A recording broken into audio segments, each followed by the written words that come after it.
siyang pumula. Sunod natin yung sibuyas. Yan.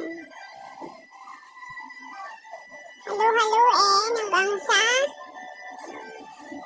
mapula na siya ng onte. Idagdag natin yung luya. Baboy.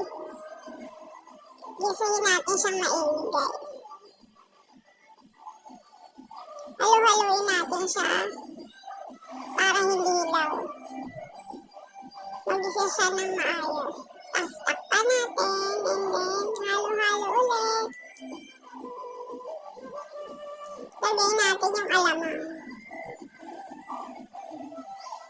Haluin ng haluin. Halo ng halo. Yan, kumukulo na siya, guys. Sunod naman natin yung ceiling green. Tinanggalan natin ng buto yung ceiling green, ha, para hindi masyadong maanghang, para pwede sa bata. I-mix natin yung sitaw.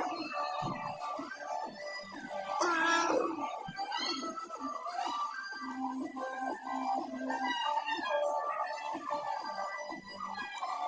Lagyan natin ng konting asin sa pampalasa.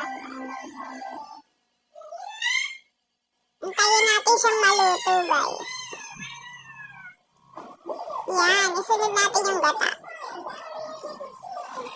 Halo lang ng halo. Hanggang sa kumulo na siya. Takpan natin siya, guys, ha. Ayan, kumukulo na siya. Check natin dito kung malambot na talaga yung baboy.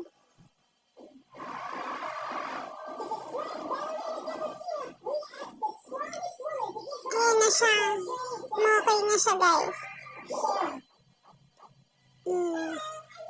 Okay na.